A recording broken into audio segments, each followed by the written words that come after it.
Between the Chapters bookworms. I'm admin LJ, here to kick off 2022 with our very first live Q&A chat. What better way to kick off the year than chatting about romance and all things happily ever afters and love and just good feelings. I think after the last couple of years we've all had, we can all agree that we need some stories that make us feel good. I'm really excited to talk about this one. If you haven't read the title of the video, if you missed our post all week long, this week we are very lucky to be joined by the author of And They Lived Happily Ever After, Therese Beharrie.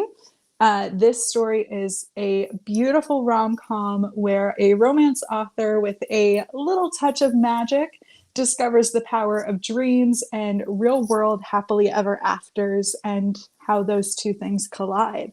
I really love this book. It has some of my favorite romance tropes, some of my favorite moments to read in a rom-com, so I can't wait to talk a little bit more in depth about them with Therese.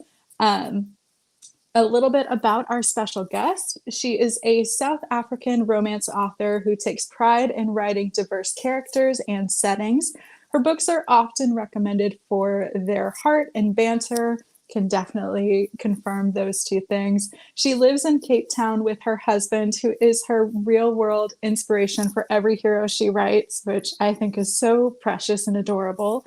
And, of course, her two adorable baby boys, who, if you haven't seen on social media, they're just the cutest as well. So really looking forward to chatting with this guest. As always, if you leave a comment or a question, if you want to chat a little bit about the book or about our conversation, leave that comment down in the section below. If you do that before 1:30 p.m. Eastern Standard Time, so during this live broadcast, you'll be automatically entered to win a flash giveaway. So if you want to win a surprise romance novel, make sure you leave us a question. We're going to try to get to everyone's questions and comments during the hour. As always, I love to chat with you guys in real time, so definitely join us for the conversation. And now, without further ado, I'm going to welcome our special guest onto the screen, and we'll get started. Hi. Hi, Therese. Thank you so much for joining us this afternoon. I'm so happy to be here. Thank you for having me. I know you already heard, and I told you before we got on camera that I'm so excited to talk to you and talk about this book. So let's get some of the semantics out of the way. Can you tell readers who may not have read the book, or maybe they read it a couple books ago, tell us a little bit more about And They Lived Happily Ever After? I would love to. So, And They Lived Happily Ever After is my rom-com about a romance heroine who dreams her stories. So she basically has this magical ability to dream everything that she writes, and which is an amazing kind of thing, a talent to be able to have. Something that I wish I'd had. I would love that. And so she's been living this this second life for most of her life, and she loves it because she's a little bit of a introvert and an anxious person, and although she doesn't quite realize that that's what's happening. And so when she shares this very hot kiss with her best friend's younger brother, and he suddenly starts appearing in her dreams, she's completely unprepared for it, as is he, and this upends their entire life. And the two of them just go on this really wonderful, crazy journey to finding their happily ever after.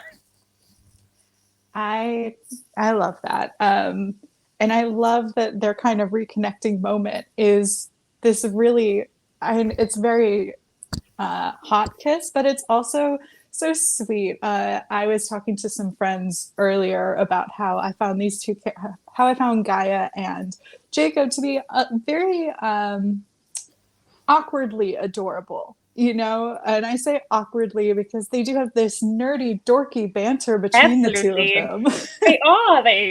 They're cute little nerds. Yes. I don't know if you noticed at the beginning of this chat, I actually forgot what the book was about. So for a second there, I was like, oh no. Yeah. That's No. So I mean, I've taken some time off. right. So Well, I don't you've know if had a you, busy and life I'm so sure no one far. would have noticed if I just hadn't said anything, but I like being honest. So, but yes, the two characters are really awkwardly, wonderfully nerdy, which I think Mhm. makes them the best partners for one another. Yes. They, I think they also very aware that they're awkward. I think Yes. Jacob, I don't know, in my mind, Jacob is less awkward than Gaia, but that might just be because I relate more to Gaia, so I know how she feels in those Right. situations. I think Jacob thinks he's more awkward than he is. That's true. That's true. I think that's what it is. That's how I felt. Where I was like, Jacob, you're a very smooth character. Hmm. He is, and I mean, I don't know, my heroes tend to be really charming, um, because my husband is charming, and he really is the inspiration for every Right. hero. So he's always got the right thing to say, um, at the right time, which I think Jacob kind of has a lot of, Hmm. and so I think Gaia really responds to that because it's much easier to speak to Right. someone who's as easy as Jacob is, who takes Yes. a comment like, I mean, Gaia in the book comments on how great his braces, worked for his teeth Right. because she doesn't know what else to say. So he takes a comment like that and he's just like, thanks, I'm glad I had braces, which is Right. great. No, I think they're both so wonderful. And I'm glad that you did bring up, and I mentioned it in your bio too, that your husband is the inspiration for all of your heroes, which I just, as an eternally single person, that gives me such hope in life. I Um, really believe in, um, some people, we always get the romance is unrealistic, that type mhm, of feedback, and I've personally not experienced that to be true. right, Although I do like to joke that I'm contractually obligated to include that into my bio. Like I right, always send him my bio, and I'm like, "This is the updated one. Are you happy with how I am portraying you?" And he's always like, "This is great, awesome." perfect. I mean, other than your husband being the inspiration for your heroes, do you ever draw inspiration from other people in your life for various characters? Do you put a little bit of yourself or your friends into your work? So I think with this book in particular, I this is the guy is probably the most like me than any of the Edens I've ever written. I don't tend to do that because I find that it becomes really hard to distinguish. When people are like, "Oh, but guy is," whatever comment they have, and then Mhm. you kind of like, "Oh, but that's kind of what I share with her. Am I like that?" Right, So I don't generally do it. And as for other people, it's really strange because I don't do it consciously. So I've definitely taken, characteristics from different people in my life, but I don't ever think about it.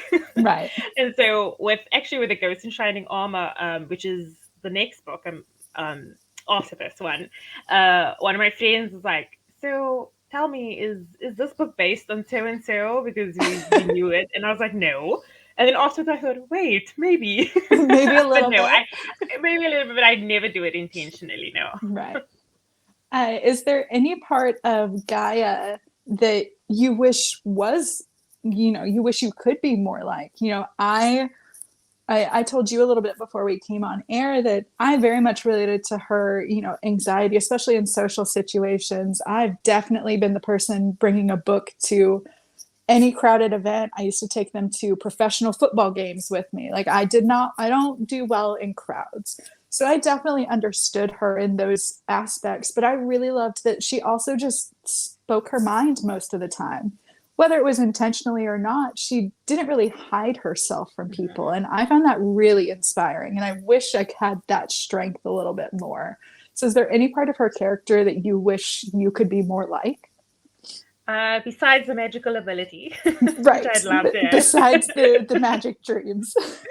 And I think I agree with you. I think, even though these situations make her feel really uncomfortable, she forces herself to actually confront them. So when Mhm. there's a situation that kind of makes her feel anxious, she'll say, okay, she goes through those steps in her mind. Okay, there's actually a part in the book where I say, where she says, Right. stop, think about it, and then go.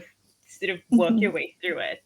And I think that's something that for me was something that I was hoping to have more of, because I really just wanted, in general, I'd love to have more courage to speak in situations that make me feel, uncomfortable. And generally, I tend to shy away from those instead of using my voice, which is what Gaia does. So she's Right. really incredibly inspiring to me as well in that sense. Right. No, I love that.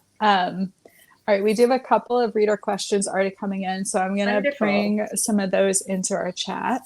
Uh, what was the hardest part about writing in that magical, the dream aspect of Wow. this story? That's such a good question. So Mm-hmm. for me, I started out with thinking about having this idea and then trying to figure out how am I going to apply it, because I this is my first book that has paranormal elements into it, and I knew it wasn't going to be a paranormal world. It wasn't Mm-hmm. going to be shapeshifters or werewolves, or it was going to be very much a grounded contemporary world where people don't talk about magic, or where magic is not accepted or an acceptable part of society, I guess. Right. And so for me going in, I was writing a contemporary romance, and I wanted to make sure that what I was doing with a magical ability was enhancing the story. And so I initially had really, lofty plans of, oh, it's going to be like this, and the magic's going to, sparkle like this, and she's going to go and she's going to, I don't know, have diamonds on her skin or something, Mm-hmm. whatever the case may be. And then I just realized that I need to draw a lot of that back and kind of Mm-hmm. simplify it and make sure that it was authentic to her and to the story. And the hardest part was actually just getting to the point where that was what I was doing, to just Right. try and say, how would someone like this have deal with this, and how would the Mm-hmm. magic ability actually manifest, Mm-hmm. and to also then make sure that those magical abilities were advancing the main relationship. That was really hard as well, because such an amazing way for me personally when I was writing it to break the tension and the emotion and to bring in levity and joy and just really cool things. And so but I also wanted to make sure that it was still adding to the story and making sure that when my readers were reading it, that they weren't um, reading something that kind of made no sense in the context of Right. the relationship. Right. No, I think you definitely struck that balance. Thank But you. like you, I really wish I had that ability. It's so easy. Life would be It's really so great, much more wouldn't it? fun. I don't know about easy for me, but it would just be so much more fun. I mean, I can imagine sort of having a really rough day and then just writing yourself into a spa somewhere with a Yeah. really hot guy or Yes. girl, or whatever partner, to just make sure that you are catered to, which would be amazing. Yeah, no, I would love to just be taken care of and just dream it up and it come true. That would be wonderful. And not to be a cliche, but a dream come true. That would truly be everything. All right, so another reader wants to know what has been the most rewarding or interesting or exciting moment of getting to write your book? Or I'll extend it a little bit, or even having the book out there in the world with readers. Like, what has been the best part of it for you? I think the best part of writing it was having a way to express a lot of what I was feeling. So I've spoken about this before, but I share a lot of guys' anxiety, and so for me, writing as well is also a way of managing that anxiety, and which is very similar to the journey that Guy goes through. So I felt very validated by writing this book, and I felt very honored to be able to write something that was, I hoped, very, you know, representative of a full experience of someone with mental illness. So I've always said that, that people have full lives, whether you Mm-hmm. have an anxiety disorder or some other mental illness. It's you still have a full life, and unfortunately, a lot of the media that we see is very one-sided, and I think that creates a lot of fear. I think once you get diagnosed with something and you realize, oh, okay, I have depression, I have anxiety, or whatever the case may be, the only media that we have is this is what your experience is going to be like, and it's not Mhm. always like that for everyone. And so I just wanted to show something that was different and that hopefully showed nuance and joy and light, and also, the other side of it, which is a little bit tougher, but it is Mhm. manageable, with the right support and the right tools, which is also something that I wanted to show. And then in terms of the book being out there, I've had quite a few people tell me that they resonate and relate with Gaia, and Mhm. that the stories really made them feel seen and feel worthy of love. And that for me has always been something that I would have loved to, that was really something that I'd wanted in my entire writing career, for someone to tell Mhm. me. And so to hear it now with a book that is so important and personal to me has been, so wonderful. Right. So No, I definitely, I talked about this a little bit with you before we even got on air, but I absolutely loved the representation that Gaia brought to the table with mental illness and with anxiety in particular. And one of the things I really loved and that I'd love to have you, touch on a little bit is not just Gaia's relationship with her own anxiety, but everyone's relationship with her and her anxiety. And they never, yes, there were ups and downs and there's struggle within the book with it, but what really struck me was that it was never a separate entity. Her close relationships loved her enough and supported her enough to see her as that whole package, that yes, she has anxiety, but her anxiety isn't separate. It is her, it's part of her. So they never push her away for it. So I really loved how you built those support systems and those characters. And I wonder, what was your process to building all those different types of relationships outside of just the romantic interest? Obviously that's what we come to romance for, is, we come to this book for Gaia and Jacob to get together and have their happy moments. But mhm. I think what makes things really powerful is also the strength of the friendships involved too. So were there relationships within the book that you were just like, I have to make sure this is as solid as the main character? So, firstly, once again, Lauren, thank you so much for saying such wonderful things about my book. Um, so I really wanted to, make sure that I showed different relationships. Mm-hmm. And so Gaia's grown up in foster care. She doesn't have many relationships. Her first real relationship is with Seth, her best friend, Mm-hmm. and she's always been really terrified of losing that. And I think that fear follows her in every single relationship that she has. And so forging them with that fear and that knowledge is very difficult for her. But it also means that the relationships that she does have is really important and really Mm-hmm. sort of well fought for. Um, and I just, I, so she doesn't, I mean, I don't know if she doesn't have a group of friends. She Mm-hmm. doesn't have the traditional group of friends, right? That Right. we see in romance novels. Often we see, she's two best friends Mm-hmm. usually, two female best friends usually. And she, I think, is very aware of that. So she's Mm-hmm. very aware that that in her life, she has, very few people who care about her. And I think that's something that people with anxiety and people with mental illness experience a lot, because you're so afraid people are going to judge you for what you're going through and for what you're, um, feeling, and for how your brain works. And I Mm-hmm. just wanted to show people that they deserve friendships and other relationships, and that even though things seem hard while you are initiating that relationship or forging that relationship, that sometimes that awkwardness is worth it. Mm-hmm. And so again, for me, I think the crux of that is really just showing hope and having the hope, um, shine through in each and every single relationship. Like, yes, you have this thing, but it's not the entirety of you. And often, it's something that people appreciate about you. So, Gaia has anxiety, but that also means that she is a lot more considerate of people's feelings, Mm-hmm. that she's a lot, sort of more willing to do things for people to try and make sure that they their feelings and their interests are being considered. And that's something that comes from my anxiety, but also makes her who she is. And so I just wanted Right. to show it in a positive light as well, that this thing can also be a positive in your relationships. It doesn't have to be something hard. Well, I think you definitely succeeded on all the things you Yay. wanted to do. Thank you. Um, all right, so we've got another reader question, a little bit of a long comment, but I'm going to read it all because I love what they had to say.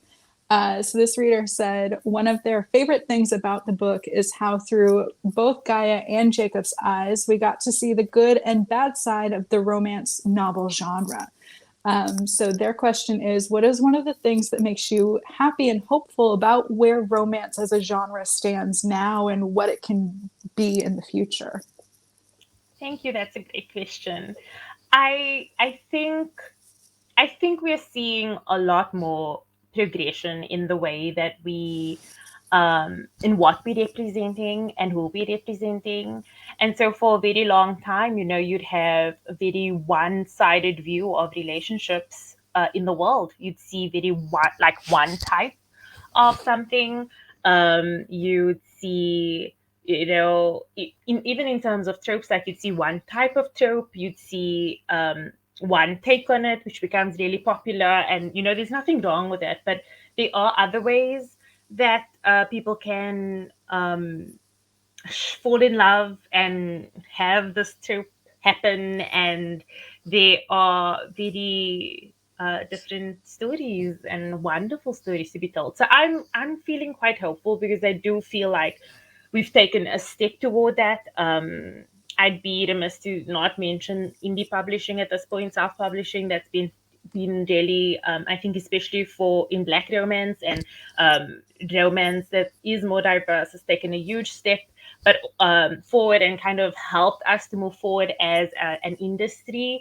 And I'm so grateful because, when I wrote this book about someone with a mental illness who lives in South Africa, who Mm-hmm. is not white.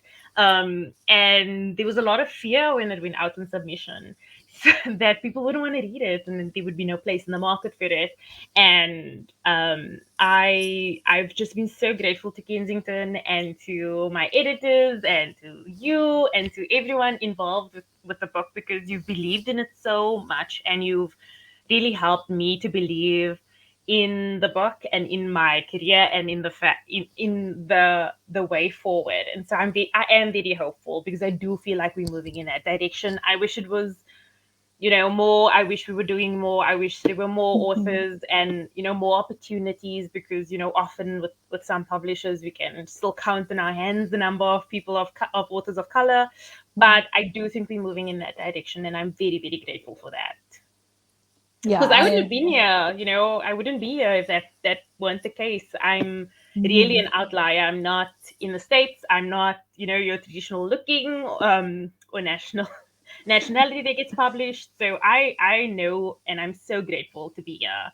And I think it's a good example, and hopefully a good omen Mm-hmm. of where we're moving forward.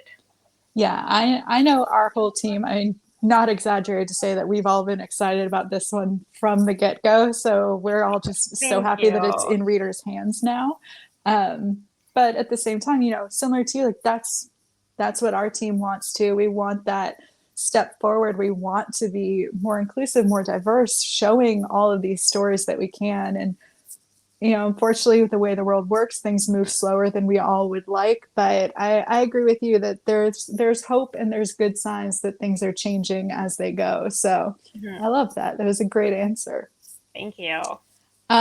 So I'm going to jump back over to some of my questions. I love to bring this one out to our authors. It's a bit of a toughie. Love to save these for the end to just really throw everyone off their game a little bit. But we have a lot of people in our book club who are, right at the start of their writing journey or who have their own dreams of becoming authors and becoming writers. And, you are fairly young in publishing and being an author. You're not brand new, but you're still very young to the game. But I love to get everyone's, all of our authors we talk to, I love to know from where you are right now, what's one thing you would tell your starter self, Mhm. the you that just started penning that very first manuscript? What would you tell yourself if you could say something? I was really young when I started writing. When I started like sort of very Mm-hmm. seriously writing and knowing that I wanted to pursue this, I was 21 years old when I wrote my first book and entered it into competition. And I was just like literally the day before my 23rd birthday was when I got my first contract, my first publishing contract. So I was so young. Mm-hmm. And I now, 20 books later, and it's, I just wish I would go back to myself and tell myself to not let my fear dictate my decisions. So I was so Mm-hmm. scared of taking chances. Um, I would just write something that was safer, especially in the beginning. Mm-hmm. I was very scared in terms of my career. I would take very small steps. And I think that that fear held me back in a lot of ways and kept me from progressing in ways that I think maybe would have helped me grow. And I don't regret anything about my journey because it's brought me here. And I think that I feel like I've worked really hard to be here. And Yes. so I've learned so much, but I do think that now I'm a lot more courageous in terms of my decisions because I know that fear held me back in the past, and I don't want Mm-hmm. that to go forward. And I guess that's something that Guy has taught me as well, to not let that fear overcome me and sort of keep me from living my best life and being my best self. So I Mm-hmm. would tell yeah readers now, don't be afraid. If you have a big dream, do what you can to pursue it. Don't tell yourself that what you need to start small. Like, yes, in terms of making sure that your steps are realistic so that you can make them, but don't sort of say no to an opportunity because you're afraid that that opportunity is not for you. Like, things will happen the way they're Mm-hmm. supposed to happen, so don't let your fear keep you from walking through those doors. I don't know, did that make Love that. sense? No, that made perfect sense. I love Okay. that.